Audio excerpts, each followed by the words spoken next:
हम बद्रीनाथ की तुमको भक्तों कथा सुनाते हैं, पावन कथा सुनाते हैं। धरती का बैकुंठ है भक्तों जिसे बताते हैं, हम कथा सुनाते हैं। हम बद्रीनाथ की तुमको भक्तों कथा सुनाते हैं, पावन कथा सुनाते हैं। धरती का बैकुंठ है भक्तों जिसे बताते हैं, हम कथा सुनाते हैं। कर दर्शन हो उद्धार है यही मोक्ष का द्वार, कर दर्शन हो उद्धार है यही मोक्ष का द्वार। प्रिय भक्तजनों, आज हम आपको श्री बद्री नारायण की कथा सुनाएंगे कि किस प्रकार भगवान विष्णु क्षीर सागर को छोड़कर धरा लोक पर केदार खंड में आकर रहने लगे और कैसे बद्री नारायण कहलाए। प्रिय भक्तों, स्कंद पुराण के अनुसार सतयुग में एक दुर्दम नामक दानव था, जिसने हजारों वर्ष तक सूर्य देव की तपस्या की और उसने अमरता का वरदान मांगा। किंतु सूर्य देव ने उनसे कहा कि हे दुर्दम, ये विधि का विधान है, जिसका जन्म होता है उसकी मृत्यु निश्चित है, अतः तुम कोई दूसरा वरदान मांग लो। तब दुर्दम नामक दानव ने सूर्य देव से वर मांगा, हे सूर्य देव, मुझे 1000 कवच दे दो और मेरे एक कवच को वही तोड़ सके जिसने 10,000 वर्ष तक तपस्या की हो। सूर्य देव ने उन्हें मन वांछित वर दे दिया।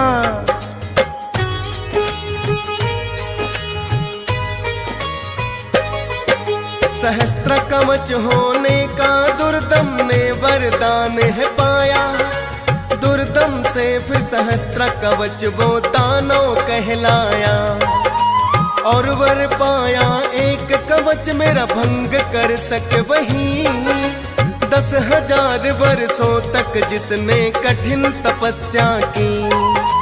सोच रहा था ऐसा तपस्वी हो नहीं सकता है, यदि हो गया एक कवच को तोड़ ही सकता है। मृत्यु संभव नहीं है मेरी, हो जाऊंगा अमर। सहस्त्रा कवच को अहंकार हुआ बस इतना ही सोच कर, अत्याचार अब तो उसके बढ़ने लग जाते हैं, पावन कथा सुनाते हैं। धरती का बैकुंठ है भक्तों जिसे बताते हैं, हम कथा सुनाते हैं। कर दर्शन हो उद्धार है यही मोक्ष का द्वार, कर दर्शन हो उद्धार है यही मोक्ष का द्वार। प्रिय भक्तजनों, जब सूर्य देव ने अमर होने का वरदान नहीं दिया तो दुर्दम ने 1000 कवच होने का वरदान सूर्य देव से मांग लिया और इतना कहा कि मेरे एक कवच को वही तोड़ सके जिसने 10,000 वर्ष तपस्या की हो। प्रिय भक्तों, 1000 कवच प्राप्त करने के पश्चात दुर्दम का नाम बदलकर सहस्त्रा कवच हो गया। उसने सोचा कोई भी तपस्वी 10,000 वर्ष तपस्या करके मेरे सिर्फ एक कवच को तोड़ सकता है और 1 करोड़ वर्ष तपस्या करना किसी के लिए संभव नहीं, अतः ना मेरे कवच टूटेंगे और ना ही मेरी मृत्यु होगी। इतना सोचकर सहस्त्रा कवच ने तीनों लोकों में अपना राज्य स्थापित करने की ठान ली। सबसे पहले उन्होंने सभी दैत्यों को अपने अधीन कर लिया और उन्हें आदेश दिया कि किसी को भी तपस्या ना करने दें, क्योंकि कोई तपस्वी ही उसका कवच तोड़ सकता था।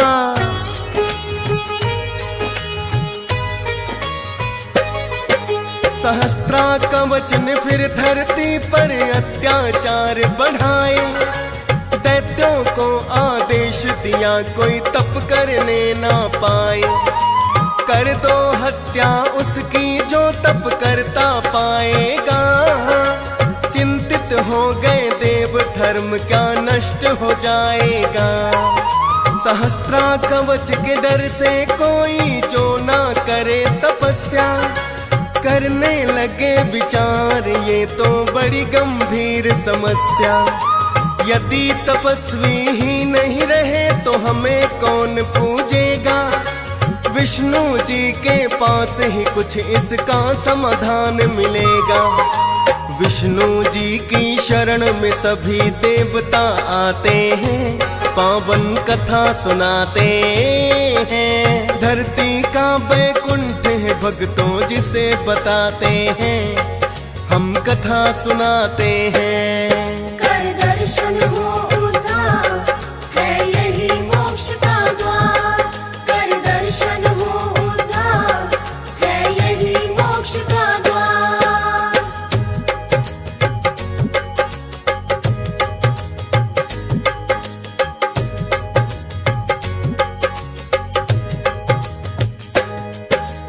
प्रिय भक्तजनों, सहस्त्रा कवच ने जब दैत्यों को आदेश दिया कि धरती पर जो कोई तपस्वी मिले उसकी हत्या कर दो, तो सभी देवता बड़े ही चिंतित हुए।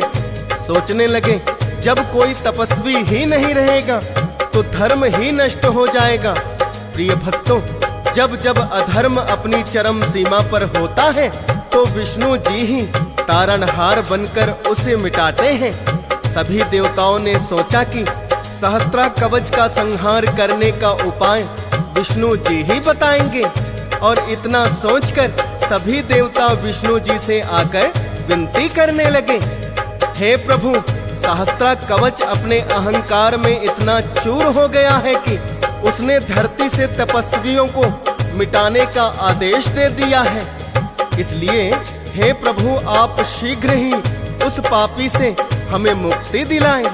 विष्णु जी ने सोचा कि यदि 10,000 वर्ष तपस्या करके सहस्त्रा कवच का सिर्फ एक कवच भंग हो सकता है, तो किसी ऐसे स्थान की खोज की जाए जहां पर एक दिन तपस्या करने का फल 10,000 वर्ष तपस्या करने के फल के बराबर हो।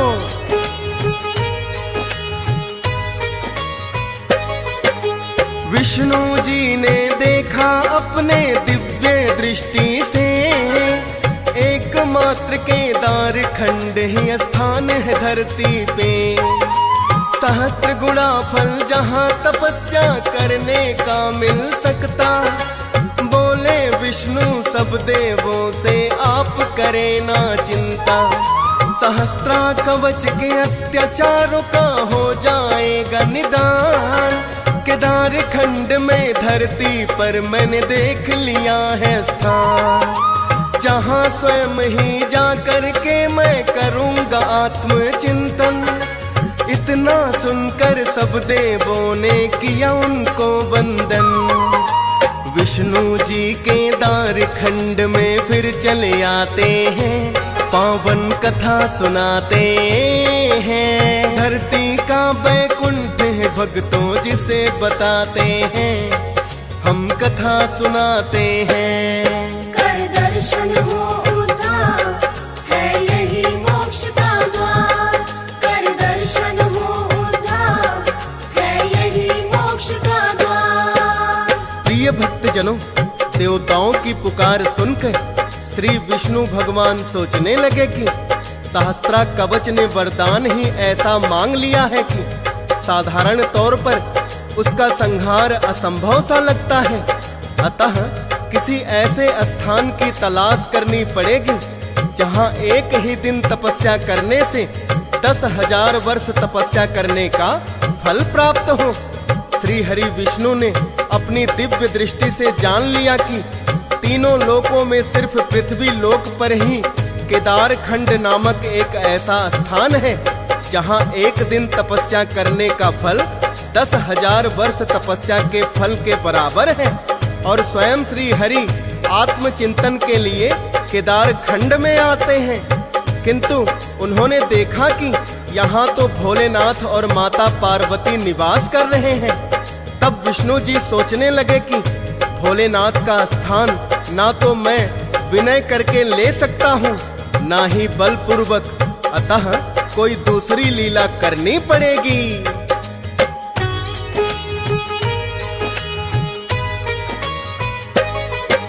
निवास स्थान जो भोले पार्वती का वह पाया है, विष्णु जी ने फिर तो बालक रूप बनाया है। भोलेनाथ और माता पार्वती गए थे विचरण करने, फिर तो निर्णय किया है विष्णु जी ने अपने मन में। सोचा यहाँ तो भोलेनाथ और माता रहते हैं, बालक बनकर गुफा द्वार पर आकर बैठे हैं। भोलेनाथ और पार्वती माँ जब है लौट के आए, गुफा द्वार पर विष्णु बैठे बालक रूप बनाए। जोर जोर से देख उन्हें रोने लग जाते हैं, पावन कथा सुनाते हैं। धरती का बैकुंठ है भक्तों जिसे बताते हैं, हम कथा सुनाते हैं। कर दर्शन हो उद्धार, है यही मोक्ष का द्वार। कर दर्शन हो उद्धार, है यही मोक्ष का द्वार। प्रिय भक्तजनों, गुफा द्वार पर एक अनजान बालक को बैठा हुआ रोते देखकर माता पार्वती का मातृत्व छलक आया और उन्होंने बालक को गोद में उठाने की चेष्टा की। तो भोलेनाथ ने कहा, हे देवी, इसे मत उठाओ, ये कोई साधारण बालक नहीं लगता। यदि कोई माता इसे छोड़कर यहाँ गई होती तो उसके पद चिन्ह अवश्य मिलते, किंतु देखो यहाँ किसी के भी पद चिन्ह नहीं है। किंतु माता पार्वती ने कहा, हे भोलेनाथ, आप कुछ भी कहें, किसी बालक का यूं रोना मुझे अच्छा नहीं लगता, अतः मैं इसे गुफा के भीतर लेकर जाऊंगी। माता पार्वती भोलेनाथ के मना करने के पश्चात भी बालक रूप में विष्णु जी को गुफा के भीतर ले आई और उन्हें बड़ा प्यार और दुलार दिया। थोड़ी ही देर में बालक सो गया। कुछ देर पश्चात ही भोलेनाथ और माता पार्वती विचरण करने के लिए फिर से बाहर चले जाते हैं।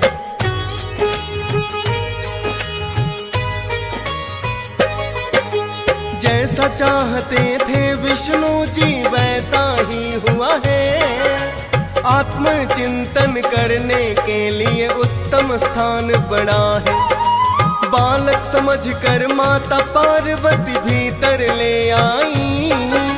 विष्णु जी की माया को वो जान नहीं पाई। माता थी वो, मातृत्व भी उनका छलक आया। प्यार दुलार किया है उसको, पालन में है सुलाया। बाहर निकल गए फिर से दोनों उस बालक को सुला के, किंतु लौट के जब आए तो देखा उन्होंने आकर गुफा द्वार को भीतर से ही बंद पाते हैं।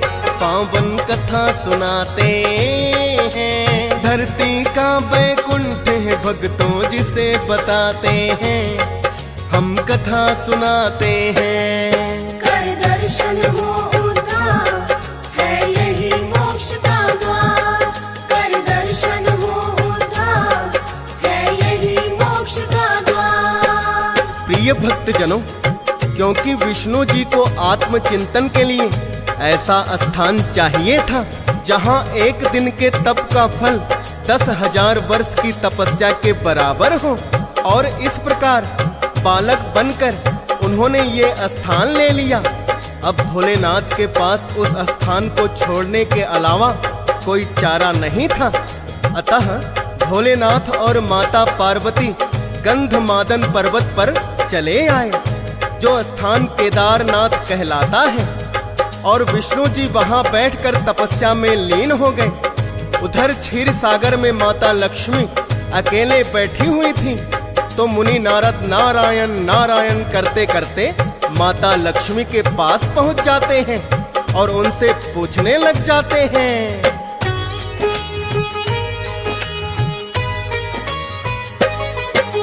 मुनि नारद ने माँ लक्ष्मी से फिर तो प्रश्न किया है, कैसे आप अकेली माता और विष्णु जी कहाँ हैं? माँ लक्ष्मी ने नारद जी को सारा हाल बताया। हंसकर बोले नारद जी है उनकी अजब ही माया। कैसे तपस्या करने को वो अकेले चले गए हैं।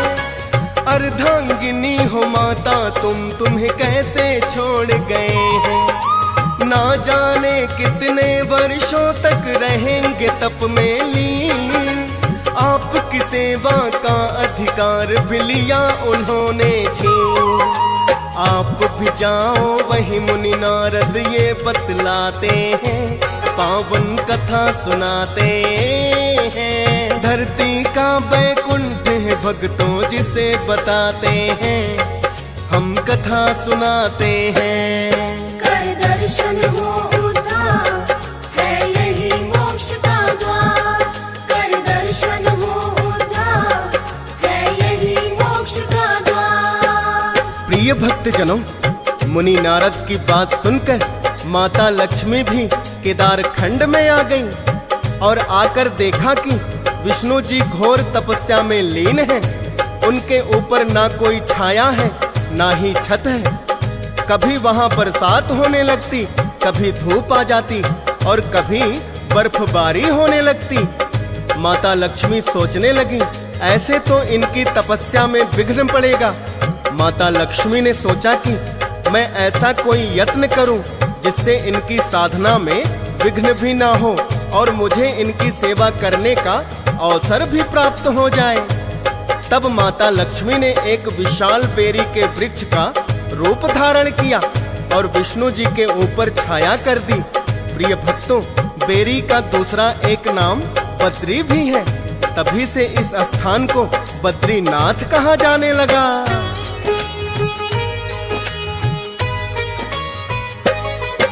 सहस्त्रा कवच का करना चाहते थे क्योंकि संहार। बनकर बद्रीनाथ उन्होंने तभी लिया अवतार। 3 कोस की दूरी वहां पर धर्म क्षेत्र भी है। जहां तपस्या करने आए धर्म प्रजापति हैं। और साथ में करती तपस्या उनकी पत्नी मूर्ति। पति पत्नी दोनों चाहते थे एक पुत्र की प्राप्ति। उनकी तपस्या से विष्णु जी हुए बड़े ही प्रसन्न। धर्म प्रजापति और मूर्ति को जाकर दे दिए दर्शन। मन वांछित वरदान उन्हें वो देना चाहते हैं। पावन कथा सुनाते हैं। धरती का बैकुंठ है भक्तों जिसे बताते हैं। हम कथा सुनाते हैं। कर दर्शन हो उद्धार है यही मोक्ष का द्वार। कर दर्शन हो उद्धार है यही मोक्ष का द्वार। प्रिय भक्तजनों, क्योंकि सहस्त्रा कवच का वध करना आवश्यक हो गया था और कोई एक अकेला इतनी तपस्या कर नहीं सकता था, तो बद्रीनाथ से 3 कोस की दूरी पर धर्म प्रजापति और उनकी पत्नी धर्म क्षेत्र नामक स्थान पर पुत्र प्राप्ति की इच्छा से तपस्या कर रहे थे। तब विष्णु जी ने उन्हें दर्शन दिए और उन्हें वरदान मांगने को कहा। तब माता मूर्ति ने कहा, हे विष्णु जी, मुझे आपके जैसा पुत्र चाहिए। विष्णु जी ने उन्हें वरदान दिया कि हे माता, तुम्हें मेरा ही स्वरूप नर और नारायण नाम के 2 पुत्र प्राप्त होंगे जो बड़े ही सिद्ध तपस्वी होंगे और वही सहस्त्र कवच नामक दैत्य का भी संहार करेंगे। विष्णु जी का वरदान पाकर धर्म प्रजापति और माता मूर्ति बड़े ही प्रसन्न हुए।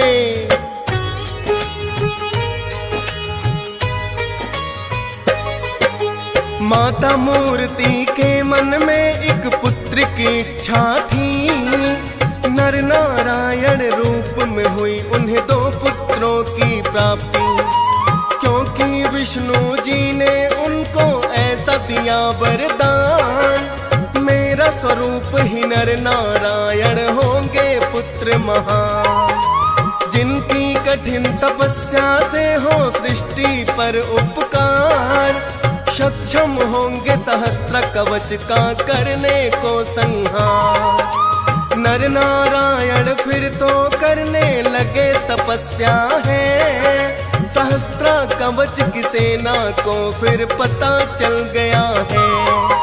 अनेकों दैत्य वध करने उनका चले आते हैं, पावन कथा सुनाते हैं। धरती का बैकुंठ है भक्तों जिसे बताते हैं, हम कथा सुनाते हैं। कर दर्शन हो उद्धार, है यही मोक्ष का द्वार। कर दर्शन हो उद्धार, है यही मोक्ष का द्वार। भक्तजनों, जब नर और नारायण तपस्या करने लगे तो सहस्त्रा कवच को पता चल गया कि नर और नारायण नाम के दो तपस्वी घोर तपस्या कर रहे हैं।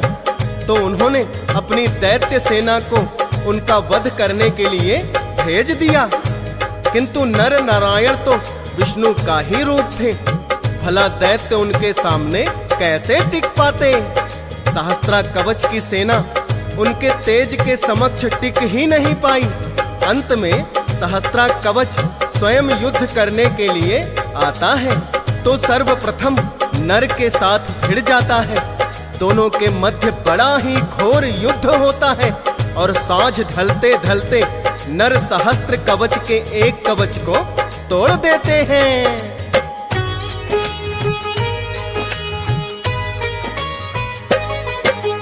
फिर अगले दिन नारायण युद्ध करने को आए और नर तो जा कर के लीन तपस्या में हो जाए।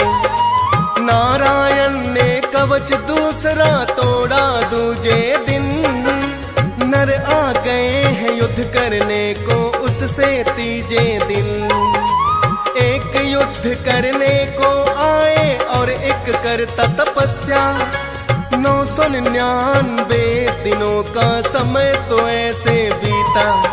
सहस्त्रा कवच हुआ है फिर तो भक्त बड़ा भयभीत, लगा सोचने मृत्यु मेरी आ गई अब तो समीप।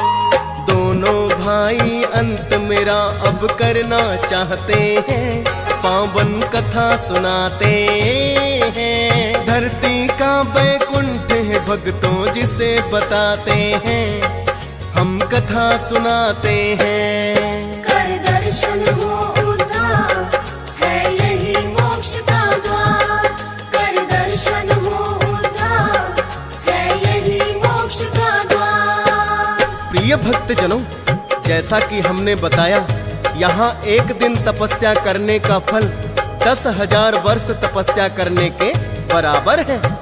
नर और नारायण दोनों ने बारी बारी युद्ध करके उसके 999 कवच तोड़ दिए। सहस्त्रा कवच ने सोचा अब तो मेरी मृत्यु निश्चित है, तो युद्ध भूमि से भागकर सूर्य देव की शरण में चला गया। नर और नारायण भी उसके पीछे पीछे सूर्य देव तक पहुंच गए और कहने लगे, हे सूर्य देव, सहस्त्रा कवच को हमें सौंप दो। तब सूर्य ने विनती की, हे प्रभु, शरणागत की रक्षा करना मैंने आपसे ही सीखा है, तो भला सहस्त्रा कवच को आपको कैसे सौंप सकता हूँ। हाँ, मैं वचन देता हूँ कि आज के पश्चात ये कोई भी पाप नहीं करेगा।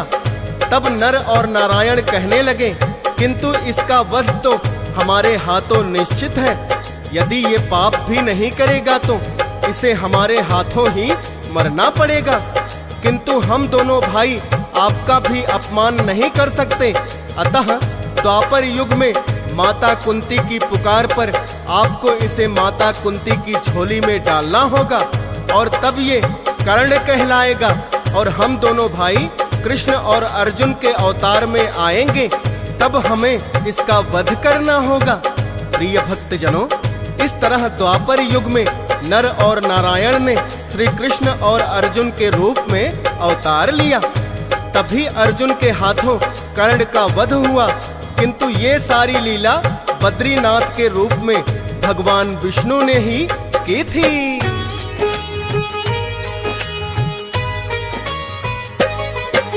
केदार खंड में आकर विष्णु बन गए बद्रीनाथ। नर नारायण लिया अवतार है फिर तो एक ही साथ। दो दो रूपों में किए विष्णु जी जहाँ लीलाएं, फिर कैसे ना वो धरती बैकुंठ से मानी जाए। आकर के जहाँ हुए अवतरित विष्णु जी साक्षात, बद्री बन माँ लक्ष्मी आई तब है बद्रीनाथ। आज तलक भी भक्तों को जहाँ देते हैं दर्शन, डीएस पाल ने श्रद्धा पूर्वक किया कथा का वर्णन। फौजी सुरेश से हंस राज रलहन लिखवाते हैं, पावन कथा सुनाते हैं। धरती का बैकुंठ है भक्तों जिसे बताते हैं, हम कथा सुनाते हैं। कर दर्शन हो उद्धार, है यही मोक्ष का द्वार। कर दर्शन हो उद्धार, है यही मोक्ष का द्वार।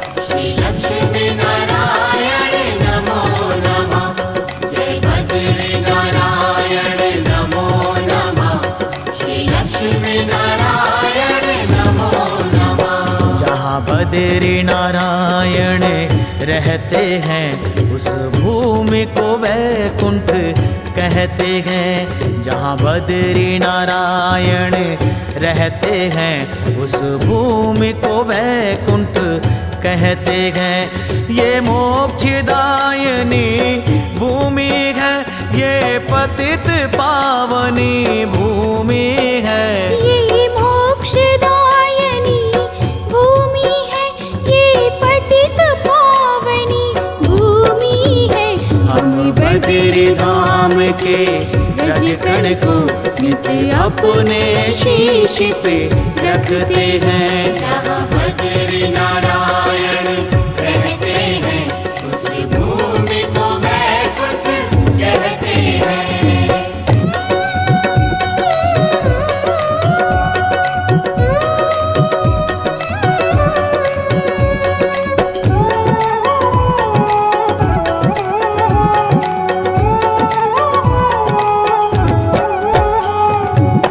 बद्री बन विख्यात है ये नारायण की तपस्थली।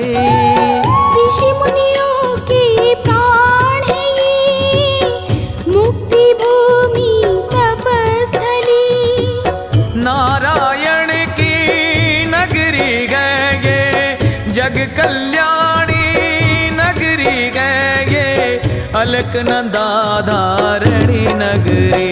जहाँ पाप सभी के कटते हैं उस भूमि को वैकुंठ कहते हैं। जहाँ पाप सभी के कटते हैं उस भूमि को वैकुंठ कहते हैं। ये मोक्षदायिनी भूमि है, ये पतित पावनी भूमि है। ये मोक्षदायिनी भूमि है, ये पतित पावनी भूमि है। हम बद्री धाम के रजकण को नित्य अपने शीश पे रखते हैं। जहाँ बद्री नारायण रहते हैं उस भूमि को वैकुंठ कहते हैं।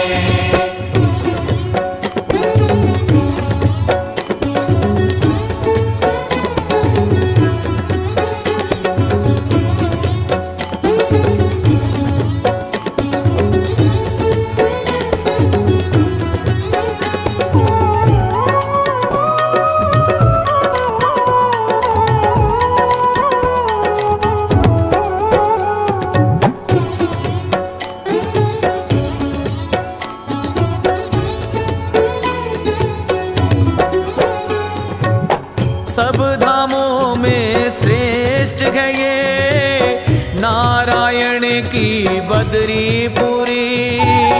शाप मुक्ति भूमि है ये, वेद पुराणों में बदरीपुरी। तीनों लोक अनगिन रूप से नर नारायण बद्री जी का नित्य दर्शन करते रहते। जहाँ नर नारायण रहते हैं उस भूमि को वैकुंठ कहते हैं। जहाँ नर नारायण रहते हैं उस भूमि को वैकुंठ कहते हैं। ये मोक्षदायिनी भूमि है, ये पतित पावनी भूमि है। ये मोक्षदायिनी भूमि है, ये पतित पावनी भूमि है। हम बद्री धाम के रजकण को नित्य अपने शीश पे रखते हैं। जहाँ बद्री नारायण रहते हैं उस भूमि को वैकुंठ कहते हैं। जहाँ बद्री नारायण रहते हैं उस भूमि को वैकुंठ कहते हैं। जय बद्री नारायण नमो नमः, श्री लक्ष्मी नारायण नमो नमः। जय बद्री नारायण नमो नमः, श्री लक्ष्मी नारायण नमो नमः। जय बद्री नारायण नमो नमः, श्री लक्ष्मी नारायण नमो नमः।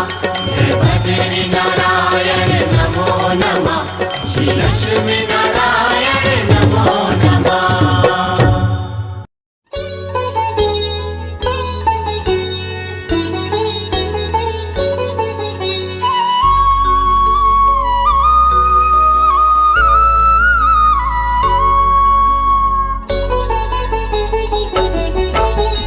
बद्रीनाथ महापावन है, देवगणों के मन भावन है।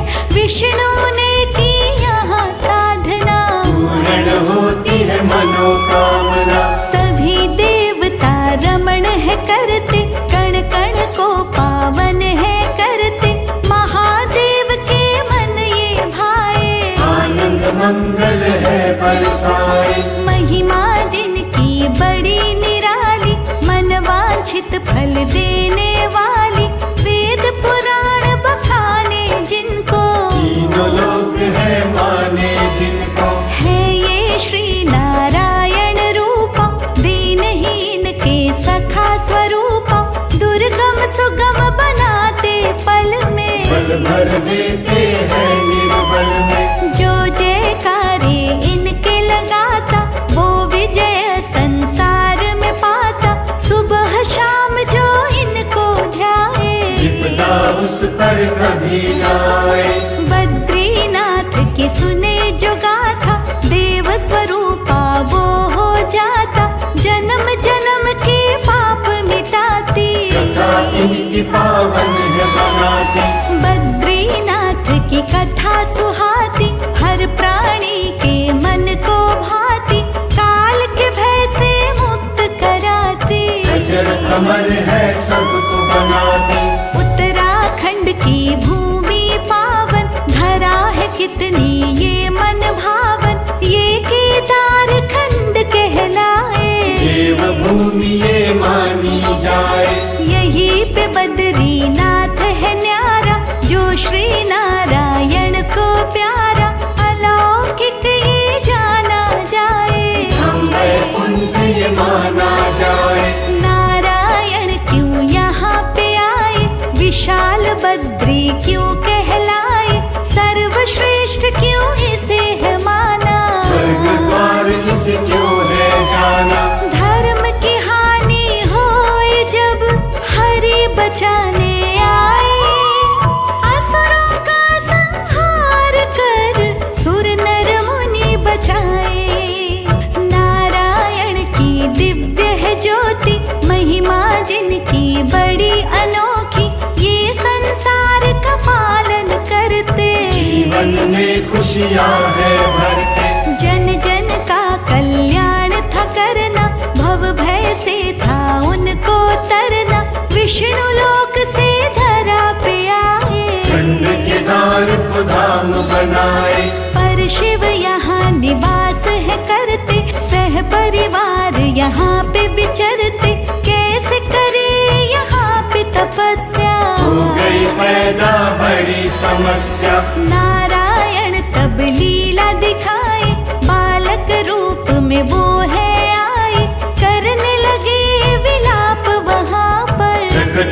हुए क्रंदन शिव सुनकर।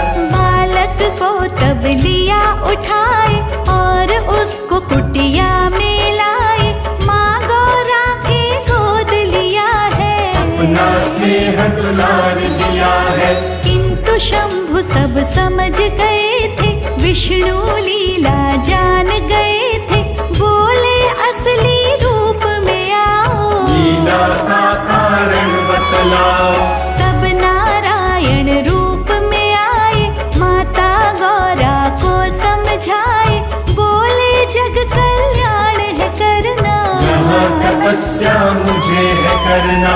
ये स्थान बड़ा मन भावन, तप करने को है ये पावन। महादानी मुझे दान दीजिए, कृपया मुझे ये प्रदान कीजिए। नारायण को दान दिया है, वर उनको भी प्रदान किया है। लक्ष्य सफल हो जाए तुम्हारा, कर जाए भव ये जग सारा। नारायण ने ध्यान लगाया, मन को साधना में है रमाया। करने लगे तपस्या भारी, जन जन की कल्याणकारी। सबका रखते ध्यान जो है विष्णु भगवान। अपने भक्तों का जो सदा करते हैं कल्याण। जहाँ पे श्री नारायण रहते, उसे वैकुंठ धाम है कहते। देवगणों के ये मन भाया, वैकुंठ है ये कहलाया। साधना में यूं ध्यान लगाया, विष्णु लोक याद नहीं आया। नारायण को निज नहीं पाई, माँ लक्ष्मी को याद है आई। तब माँ ने नारद को बुलाया, नारायण का पता लगाया। मंद मंद नारद मुस्काए, माँ को हाल सारा बतलाए। सुनकर माता हुई है व्याकुल, धीर नहीं है पाए एक पल। निर्णय माता ने ये लिया है, धरा हेतु प्रस्थान किया है।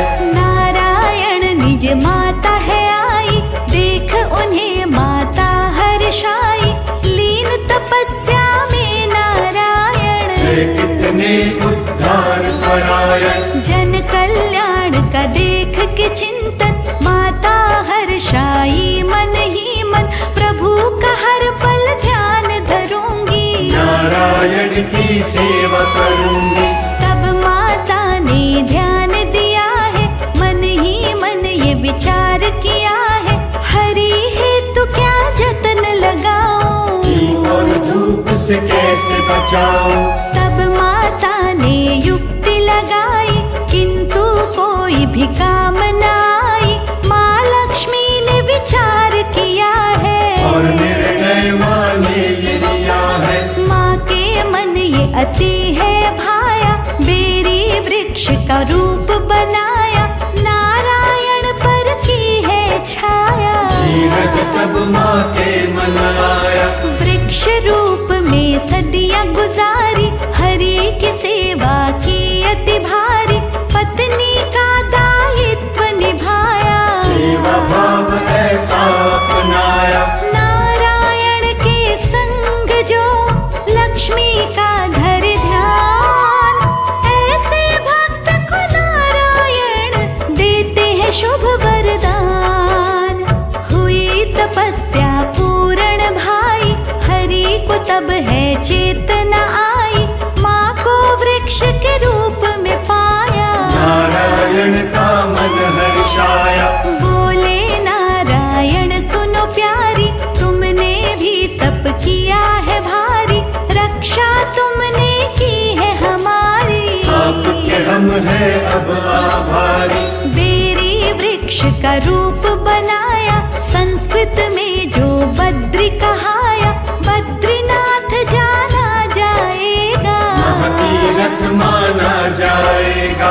बद्रीनाथ तब से कहलाया, देवों के ये मन अति भाया। जो हरि का यहाँ दर्शन करता, उसका है परलोक संवरता। बेरी वृक्ष को लक्ष्मी मानो, इसमें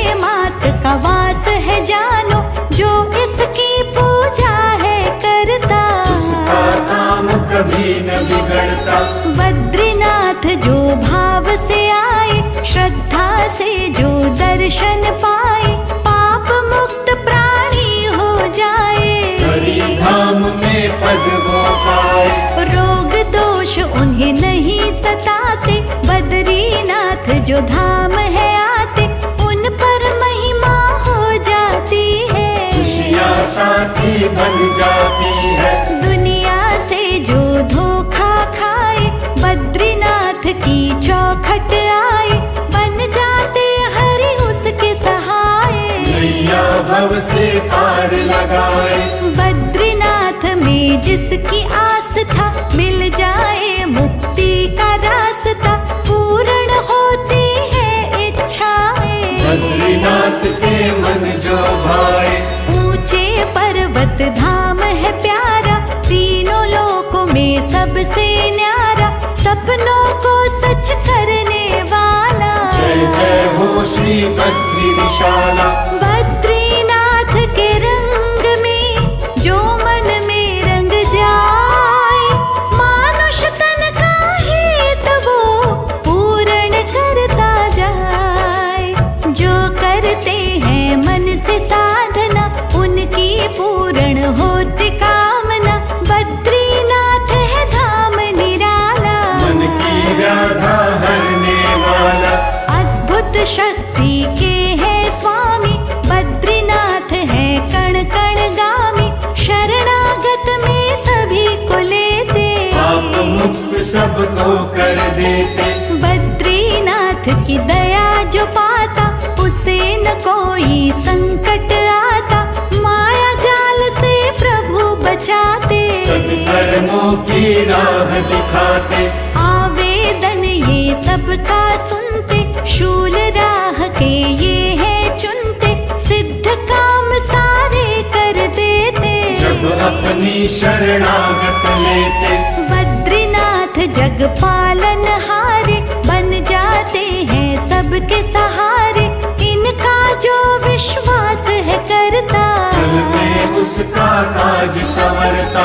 बद्रीनाथ के दर्श जो पाए, वो लोहा सोना बन जाए, भव बंधन उनके कट जाते। जो चरणों में शीश झुकाते, संकट का हल करने वाला, जग में एक ही बद्री विशाला। दृष्टि इनकी जो पड़ जाए, फल में विष अमृत हो जाए।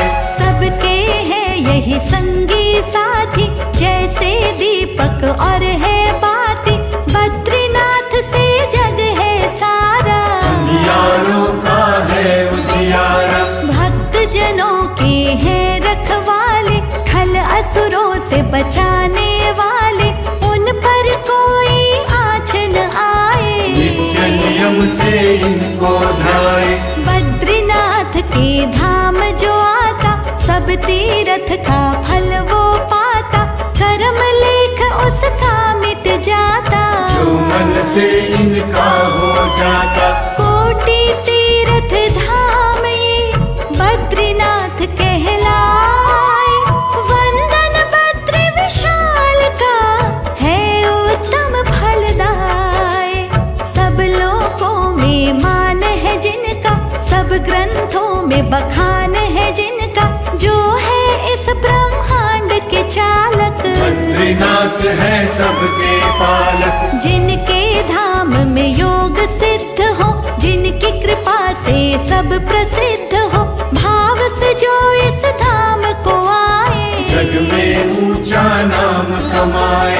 बद्रीनाथ है सबके सहाय, मंगल कारक है सुखदाई, जिसको अपनी शरण में लाते, उसकी नैया पार लगाते। मन में इनकी लौ जो जलाए, ज्ञान का वो भंडार है पाए, भले बुरे का अंतर जाने, अपने लक्ष्य को वो पहचाने। बद्रीनाथ का रूप धराए, जग कल्याण को है प्रभु आए, निश्चल ध्यान जो इनका लगाए, चरणों में है परम पद पाए। इनका रंग जो ध्यान लगाए, वो जग में राजा कहलाए।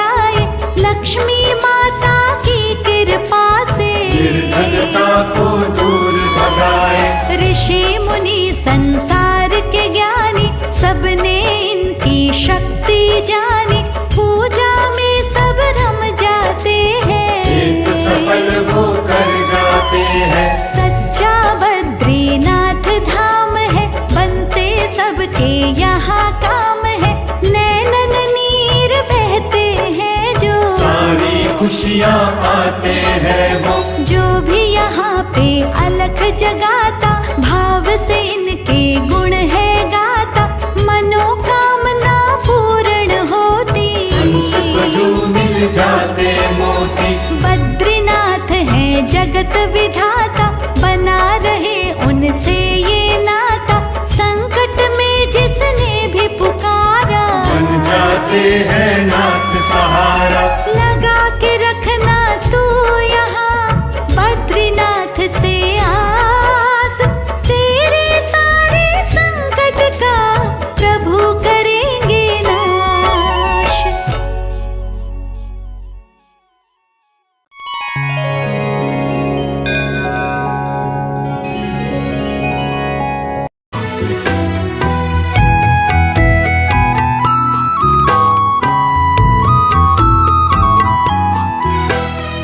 पवन मंद सुगंध शीतल हेम मंदिर शोभितम्, निकट गंगा बहत निर्मल बद्रीनाथ विश्वम्भरम्।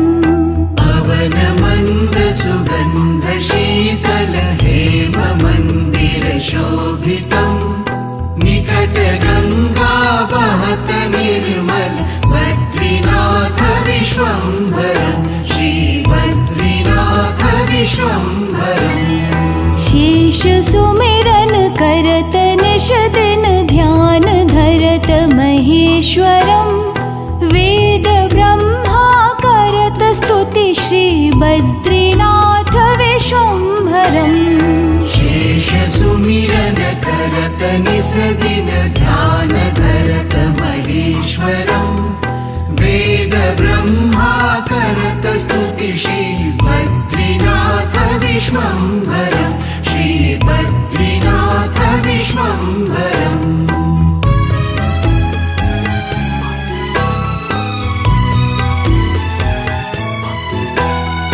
इंद्र चंद्र कुबेर दिनकर धूप दीप निवेदितम्, सिद्ध मुनि जन करत जय जय श्री बद्रीनाथ विश्वम्भरम्।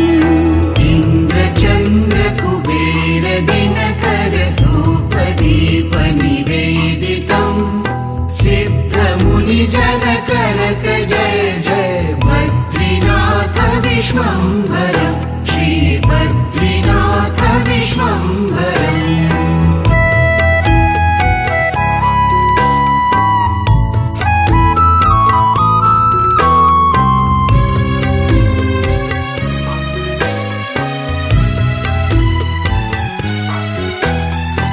शक्ति गौरी गणेश शारद नारद मुनि उच्चारणम्, योग ध्यान अपार लीला बद्रीनाथ विश्वम्भरम्। शक्ति गौरी गणेश शारद नारद मुनि उच्चारणम्, योग ध्यान अपार लीला बद्रीनाथ विश्वम्भरम्, श्री बद्रीनाथ विश्वम्भरम्।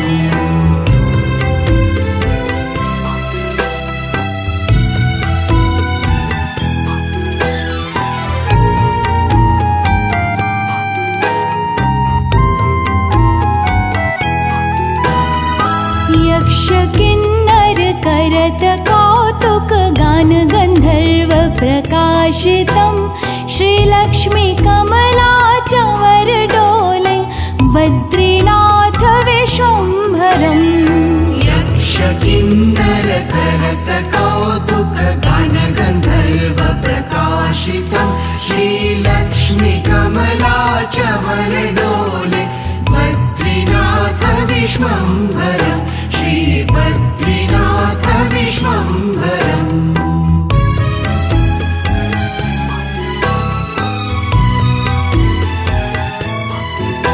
कैलास में एक देव निरंजन शैल शिखर महेश्वरम्, राजा युधिष्ठिर करत स्तुति श्री बद्रीनाथ विश्वम्भरम्। कैलास में एक देव निरंजन शैल शिखर महेश्वरं राजा युधिष्ठिरकरत स्तुति श्री बद्रीनाथ विश्वम्भरं श्री बद्रीनाथ विश्वम्भरम्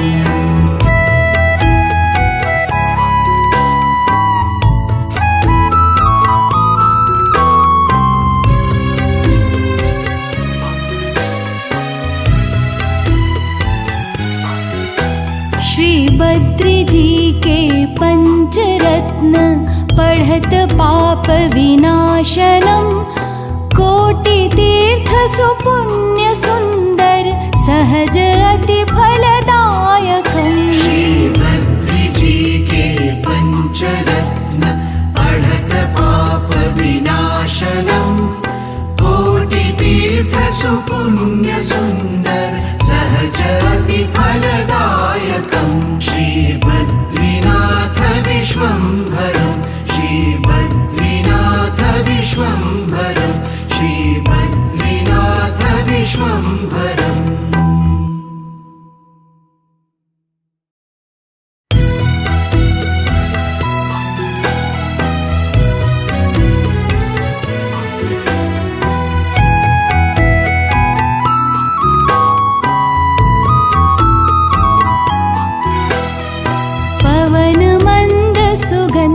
शीतल हेम मंदिर शोभितं निकट गंगा बहत निर्मल बद्रीनाथ विश्वम्भरम्।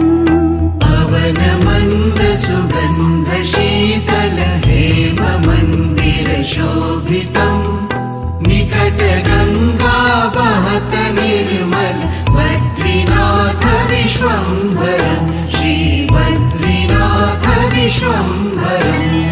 शेष सुमिरन करत निश दिन ध्यान धरत महेश्वरं वेद ब्रह्मा करत स्तुति श्री बद्रीनाथ विश्वम्भरम्।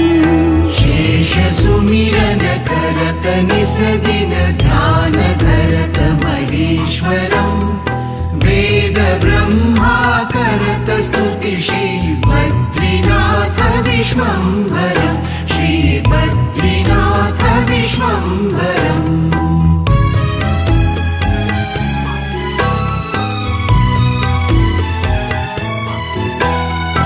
इंद्र चंद्र कुबेर दिनकर धूप दीप निवेदितं सिद्ध मुनि जन करत जय जय श्री बद्रीनाथ विश्वम्भरम्।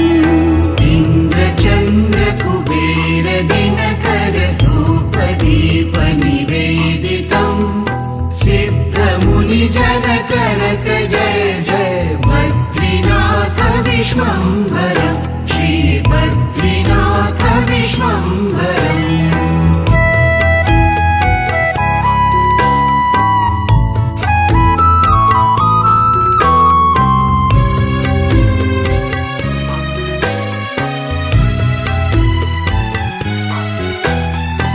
शक्ति गौरी गणेश शारद नारद मुनि उच्चारणं योग ध्यान अपार लीला बद्रीनाथ विश्वम्भरम्। शक्ति गौरी गणेश शारद नारद मुनि उच्चारणं योग ध्यान अपार लीला बद्रीनाथ विश्वम्भरं श्री बद्रीनाथ विश्वम्भरम्।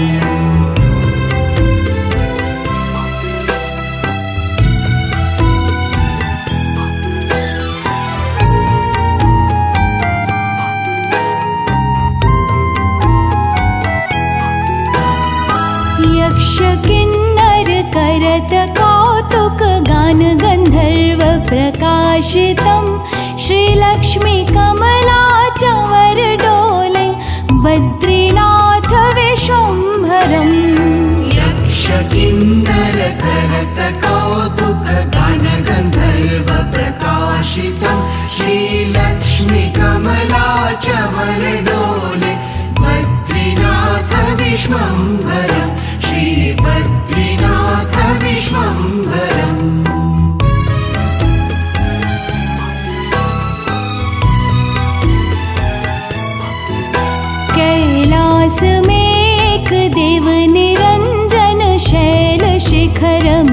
महेश्वरं राजा युधिष्ठिर करत स्तुति श्रीबद्रीनाथ विश्वम्भरम्। कैलास में एक देव निरंजन शैलशिखर महेश्वरं राजा युधिष्ठिर करत स्तुति श्री बद्रीनाथ विश्वम्भरं श्री बद्रीनाथ विश्वम्भरम्।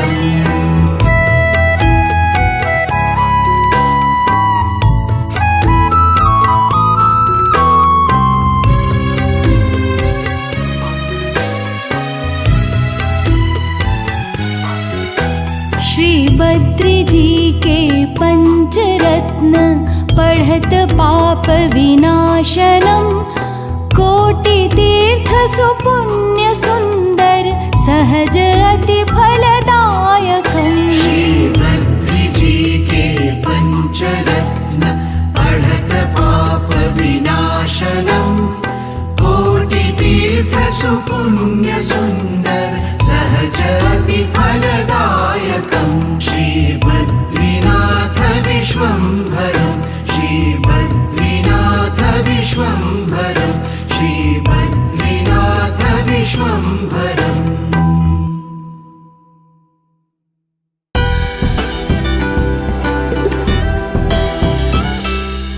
जो जाए बद्री वो ना आए ओदरी, अर्थात जो मनुष्य एक बार बद्रीनाथ धाम के दर्शन कर लेता है उसे फिर मनुष्य जन्म नहीं लेना पड़ता। वही हमारे शास्त्रों में भी उल्लेखित है कि व्यक्ति को कम से कम 2 बार अपने जीवन में बद्री नारायण मंदिर की यात्रा जरूर करनी चाहिए। तो मित्रों, आखिर क्या है बद्रीनाथ मंदिर का इतिहास और क्यों है ये इतना खास, यही जानेंगे मिलकर आज की हमारी इस वीडियो में। तो नमस्कार और स्वागत है आप सभी का द डिवाइन टेल्स पर एक बार फिर। बद्रीनाथ, जिसे 8वां बैकुंठ भी कहा जाता है, उत्तराखंड के चमोली जिले में अलकनंदा नदी के किनारे स्थित है। तो चलिए सबसे पहले आपको इसके प्राचीन इतिहास के बारे में बताते हैं। तो मित्रों, हमारे धर्म शास्त्रों में मिलने वाली पौराणिक कथाओं के अनुसार नीलकंठ पर्वत के पास भगवान विष्णु ने बाल रूप में अवतार लिया। कहा जाता है कि बद्रीनाथ पहले भगवान शिव और पार्वती का निवास था, जिसे एक युक्ति के जरिए श्रीहरि ने भोलेनाथ से मांग लिया। कथा के अनुसार भगवान विष्णु अपने ध्यान योग और विश्राम के लिए एक उपयुक्त स्थान खोज रहे थे। वो पहाड़ों में ही विचरण कर रहे थे। तभी उनकी दृष्टि अलकनंदा नदी के समीप इस स्थान पर पड़ी। भगवान विष्णु जानते थे कि बद्रीनाथ भोलेनाथ और माता पार्वती का निवास स्थान है। ऐसे में उन्होंने एक युक्ति सोची। जब भगवान शिव और माँ पार्वती भ्रमण के लिए बाहर आए तो उन्होंने अपने द्वार पर एक नन्हे शिशु को रोते हुए देखा।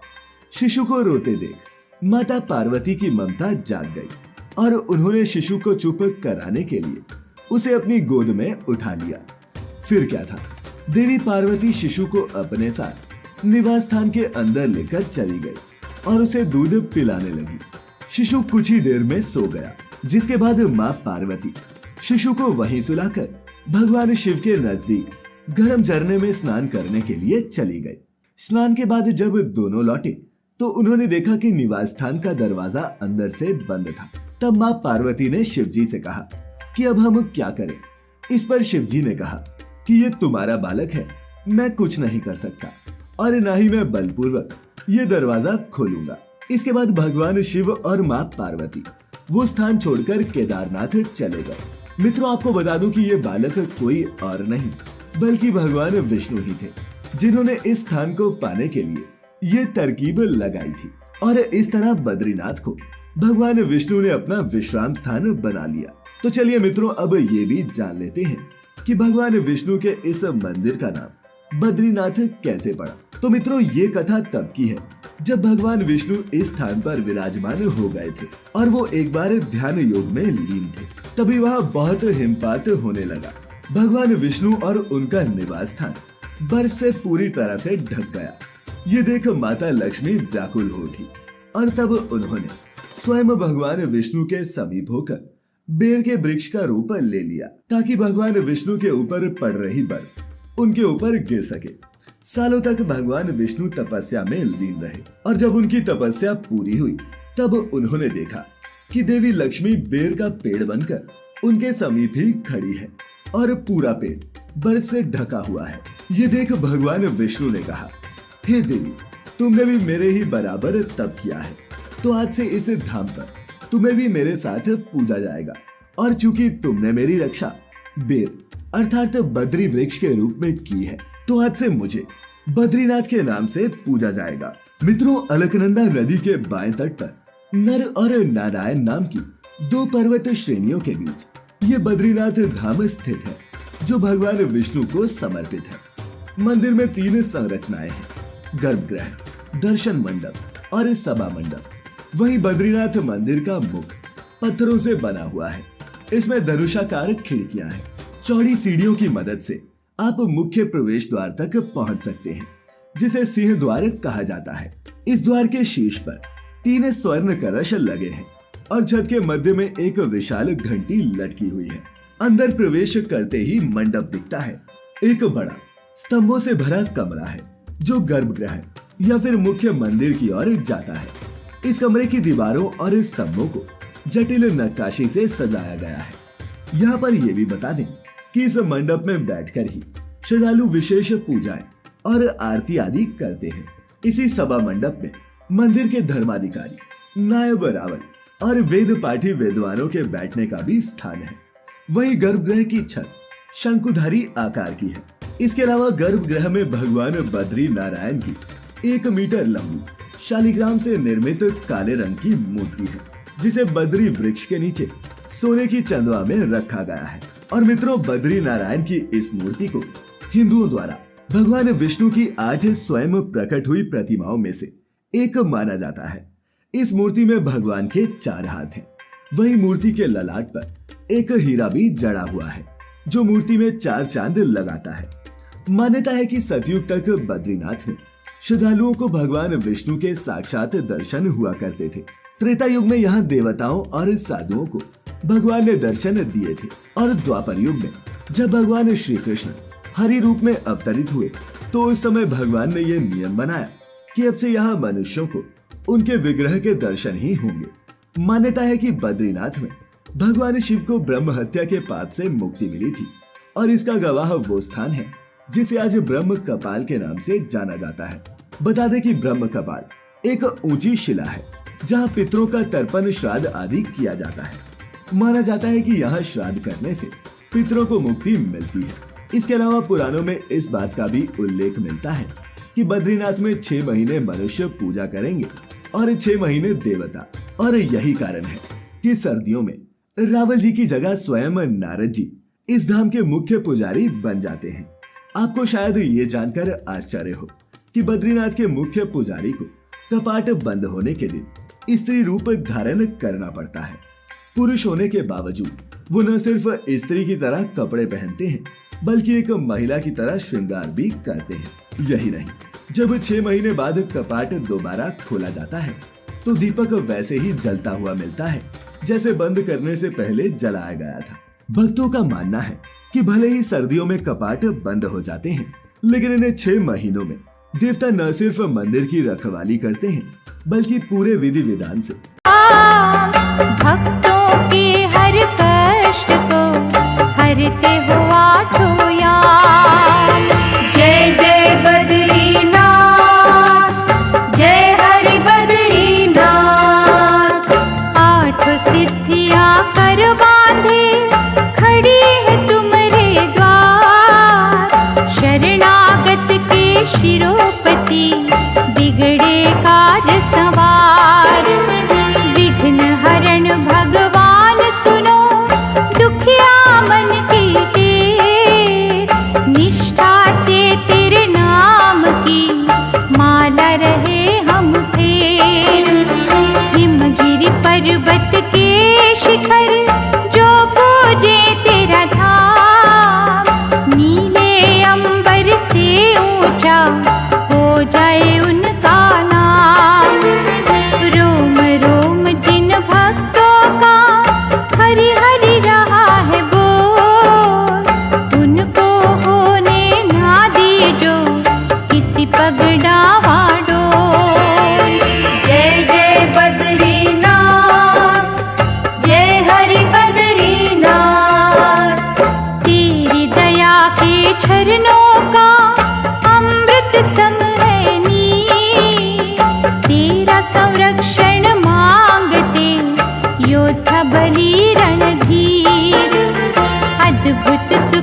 दायक मधुमास। जय जय बद्रीनाथ, जय हरि बद्रीनाथ। लक्ष्मी वल्लभ हे प्रभु शरण गए तेरी याद। अंतकरण में ज्ञान का पावन दीप जला। संकट हरणा दयानिधि ऐसा करो उपकार। जीवन में ना कष्ट दे कभी हमें अंधकार। तेरी करुणा के प्रति दृढ़ ही रहे विश्वास। करना उपासक के सभी दुष्ट भवों का नाश। मंगलमयी वरदान दे ये जो अमंगल दूर। धन वैभव सुख शांति देना हमें भरपूर। जय जय बद्रीनाथ, जय हरि बद्रीनाथ। जय जय बद्रीनाथ, जय हरि बद्रीनाथ।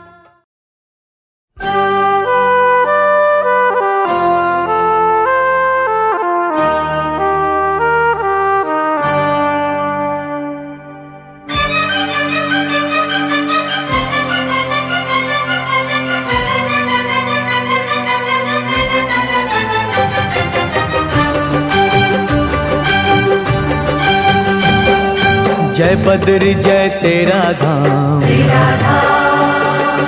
गाऊं भजन में सुबह शाम। जय बद्री जय तेरा धाम, गाऊं भजन में सुबह शाम।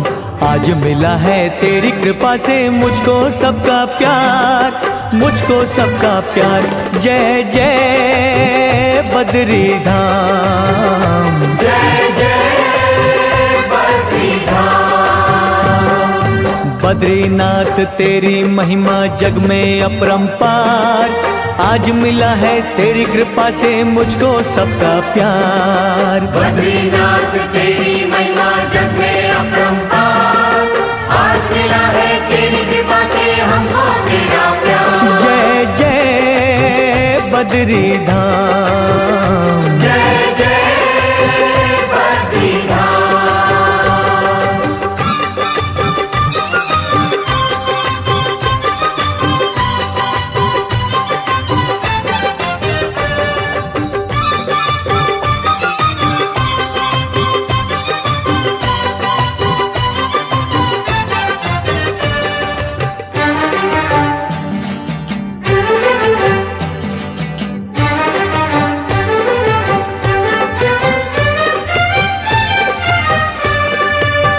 चारों धाम में तेरे धाम का नाम है ऊंचा ईश्वर। तुम हो जगत के पालनहारी, जाने धरती अंबर। तेरी धरा पे भक्तों को मुक्ति मिलती है अविराम, मिलती है अविराम। जय जय बद्री धाम, जय जय बद्री धाम। बद्रीनाथ तेरी महिमा जग में अपरंपार।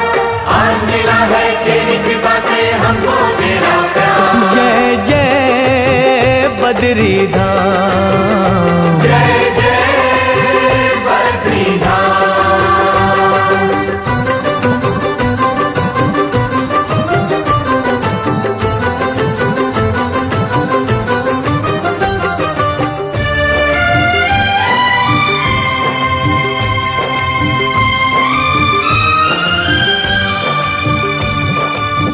तूने सदा निज भक्तों को अपनाया हर मुश्किल में। आज मुझे अपनों से मिलाकर भर दी खुशियाँ दिल में। प्राण रहेंगे जब तक तन में लूंगा तेरा नाम, लूंगा तेरा नाम। जय जय बद्री धाम, जय जय बद्री धाम। बद्रीनाथ तेरी महिमा जग में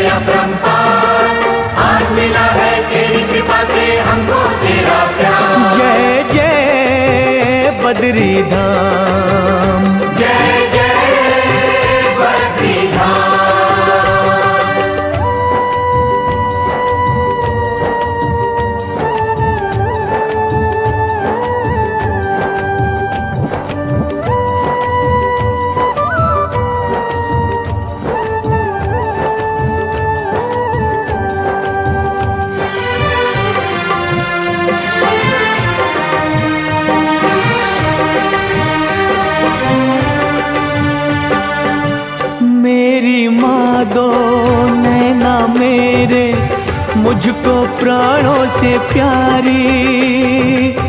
माँ की सेवा में बद्रीश्वर कटे उम्र अब सारी। दो ये मुझे आशीष करूं मैं तेरा सदा गुणगान, तेरा सदा गुणगान। जय जय बद्री धाम, जय जय बद्री धाम। जय बद्री जय तेरा धाम, गाँव भजन में सुबह शाम। जय बद्री जय तेरा धाम, गाँव भजन में सुबह शाम। आज मिला है तेरी कृपा से मुझको सबका प्यार, मुझको सबका प्यार। जय जय बद्री धाम, जय जय बद्री धाम। बद्रीनाथ तेरी महिमा जग में अपरंपार, आज मिला है तेरी कृपा से हमको तेरा प्यार। जय जय बद्री धाम, जय जय बद्री धाम।